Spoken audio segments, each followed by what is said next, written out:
Salut tout le monde, j'espère que vous allez bien. Eu não sei vocês, mas eu gosto de animação até hoje. Quando eu era criança, é verdade, eu via aquelas animações do SBT ou da Bandeirantes, seja Cavaleiro do Zodíaco, Fly, ou até as animações americanas, como por exemplo, sei lá, Dudu e Edu. E continuo gostando até hoje, desde animações americanas, como por exemplo O Segredo Além do Jardim ou Desencanto, passando pelas animações japonesas, Shingeki no Kyojin, Kimetsu no Yaiba. Inclusive agora eu tô lendo uma história que eu achei muito incrível chamada Slice of Horror. Uma menina que um belo dia ela começa a ver assombrações e ela tenta ignorar as assombrações para ela não ser atacada. E o que eu quero dizer com isso? Essa ideia que a gente tem de que a animação é coisa para criança é um absurdo. É como se eu dissesse que toda série é feita para adolescente, porque quando eu era criança eu via, sei lá, Barrados no Baile ou Dawson's Creek. É, direto do fundo do tempo. Pois é, eu sei. Então hoje a gente vai ver aqui algumas animações francesas que são bem legais, algumas sim para criança, outras com certeza não. Então fica ligado, vamos que vamos. O primeiro problema que a gente pode encontrar, na verdade, é que algumas vezes as animações elas são francesas, mas não necessariamente ela está em francês. Um exemplo disso é A Bailarina, que há pouco tempo estava no cinema brasileiro. Assim como Ladybug, que faz muito sucesso, eu acho que vocês, se vocês já viram com seus filhos ou sobrinhos, é muito claro que ela tem ali uma cooperação francesa, já que a gente tem o Cat Noir, você tem a Torre Eiffel no fundo. Outro problema que vai surgir quando a gente fala de animações francesas é que às vezes quando chega aqui, principalmente o Amazon Prime, então fica de olho Amazon Prime, vamos resolver isso, é por ser uma animação talvez para um público infantil, eles não colocam a versão original em francês, o que gera um problema muitas vezes. Eu tenho alunos que são mais novos, são adolescentes, têm 12 anos, 13 anos, e eu tenho dificuldade às vezes em conseguir passar alguma coisa para a faixa etária deles porque não chega tão fácil aqui no Brasil por conta disso. Um exemplo disso é o filme Um Monstro em Paris, que é uma animação francesa feita com público infantil, não tem uma grande história ali. Já o Telecine, até que o Telecine, ele é, parabéns Telecine, eu gosto disso em você. Ele coloca assim a versão, mesmo sendo uma animação para criança, você tem ali a versão em francês. Um exemplo de animação para criança é de Lili em Paris. Também é feito para criança. A animação não é boa, ela ainda tem aquela coisa que você fala, nossa, esse boneco parece, sei lá, os Thunderbirds, sabe? Aquela coisa bem mecânica. Wednesday. That means she'll be home on Friday. That is good news indeed, Mr. Tracy. É, eu sei, você não sabe o que é Thunderbirds também, porque é uma coisa que era antiga na minha época, imagina pra você. Pela animação em si não é muito legal, mas tem dois pontos importantes. Se você é adulto e quer ver essa animação, o primeiro ponto interessante aqui é eles falam devagar, pelo menos eu considero que eles falam devagar, porque as frases são curtas, então isso é interessante. Além de você ver ali toda Paris desenhado, que também é interessante.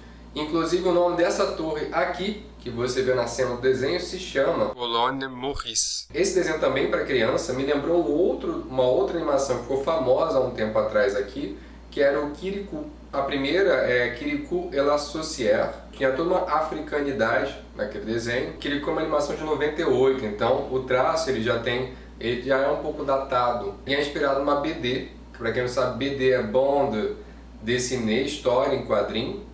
A BD francesa ela é bem típica, eu não sei se vocês já viram a BD francesa, eu mostro para vocês.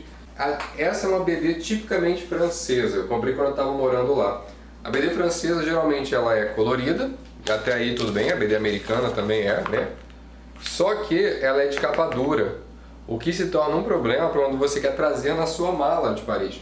Porque pesa bastante quando tem um número elevado de BDs. Inclusive, faço aqui uma promessa, se o meu Instagram, vocês vão lá no meu Instagram, Universidade do Francês, o dia que ele chegar a 1000 inscritos, eu vou sortear essa BD aqui, fica aí a promessa. Então se ele chegar a 1000, eu vou lá no Instagram sortear essa BD para vocês. Então até aqui a gente falou de animações para crianças, tanto A Bailarina, quanto Um Monstro em Paris, quanto de Lili em Paris, são animações para um público infantil. Mas vamos além, vamos caminhar um pouco. Aí a gente cai em um outro problema. Geralmente a animação, por a gente ter essa questão de achar que ela é para criança, elas não chegam muitas vezes ao Brasil. Uma animação que eu acho fantástica é Le Chat du Rabbin, O Gato do Rabino. Ela é inspirada também numa BD, mas que tem um filme que fez bastante sucesso na época, que conta a história de do gato do Rabino.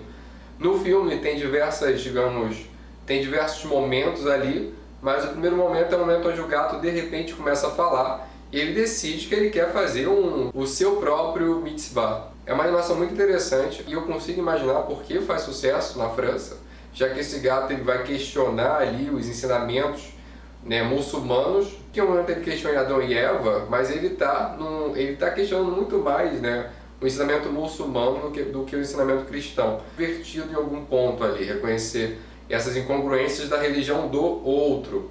Eu não sei se foi isso, tá, gente? É só a impressão que eu tive quando eu vi o desenho.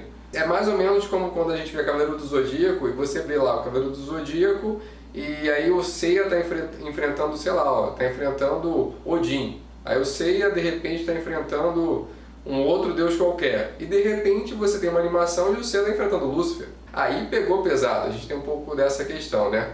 No dos outros é refresco. Mas de qualquer forma, Le Chat du Rabbin, essa é uma passagem, né, de várias outras. Felizmente, pelo menos eu nunca encontrei ela aqui no Brasil com legenda em português. Quando eu assisti foi em francês mesmo.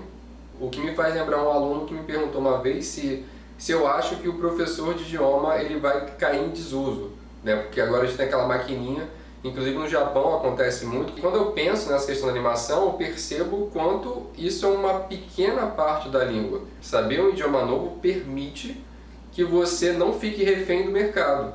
Como, por exemplo, aquele filme que eu já falei, que é o Beast, De Volta para o Passado, que é um filme que eu acho fantástico, mas que não vai chegar no Brasil, porque o filme tem muitas referências à cultura francesa. Mas vamos continuar. Então, Le Chat du Rabbin é a primeira animação que, se você puder, veja. É muito legal. Uma animação que eu vi há muito tempo, e é bem possível que você encontre no Brasil, são as Bicicletas de Belleville. Ela fala de um jovem que ele passou a vida treinando para o Tour de France. Para quem não sabe o que é o Tour de France, é uma das maiores competições de ciclismo, eu diria, do mundo, e que tem sempre a sua final ali no Champs-Élysées, no Arco do Triunfo. E quando é o dia da final, tem uma grande festa, tem uma feira. É um evento muito legal para quem está em Paris. Nesse dia vale a pena visitar o Champs-Élysées no dia da final do Tour de France. E esse filme, ele vai, de certa forma, ele tem uma atmosfera um pouco sombria, e ele vai criticar ali um pouco esse Tour de France, porque a crítica que existe é que é uma prova muito exaustiva aos competidores e que coloca em risco a vida do competidor. Eu não tenho opinião formada sobre isso. Não sou capaz de opinar. Agora, um desenho mais moderno é O Extraordinário Mundo de Abril, Le Monde Tronqué. Eu acho que esse é o nome. É um filme que é uma animação que eu gosto muito, que ela passou no Festival Varilux há uns 4 anos atrás, e ela tem uma ambientação steampunk, ou seja, é um ambiente no qual toda evolução tecnológica se deu sem a eletricidade. Na verdade, toda a evolução se deu através da máquina a vapor, por isso aquele ambiente. Só que eles dão uma explicação do que realmente aconteceu para a eletricidade nunca ter existido naquele universo. E eu lembro que quando eu vi, eu ri um pouco em algumas cenas, eu lembro que eu gostei do desenho. Então é um filme que vale a pena, Abril e o Mundo Extraordinário. E é claro, né, você tem os clássicos filmes do Asterix e Obelix, que tem uma penca de filmes, então eu não vou nem comentar esses filmes, você pode ver vários. Acho que a última é Asterix e o Segredo da Poção Mágica, que é uma animação que eu achei muito interessante, porque saiu do lugar comum.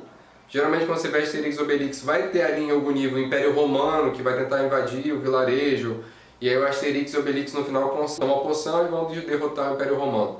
E às vezes muda o povo, né? Asterix e os vikings, e ainda assim a ideia é a mesma, eles tomam uma poção e derrotam, seja qual for o império que estiver invadindo ali o vilarejo. E nessa Asterix e a Poção Mágica a história muda um pouco. Na verdade, o druida responsável por preparar a poção, ele percebe a finitude da vida e começa a pensar que ele precisa de um substituto. Então ele, Asterix, sai numa jornada para encontrar esse substituto.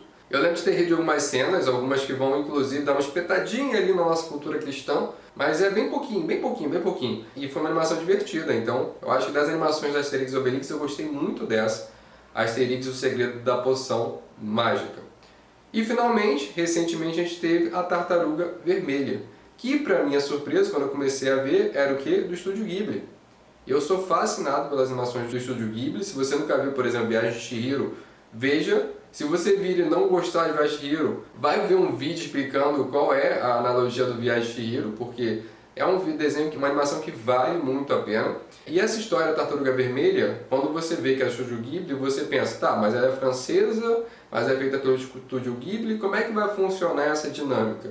E é muito simples, né? Ela é muda, não tem fala no filme. Uma história bonitinha, digamos assim, de um náufrago, que ele fica perdido ali numa ilha e ele vai ter que viver a vida dele daquela forma, até o momento que ele conhece a Tartaruga Vermelha.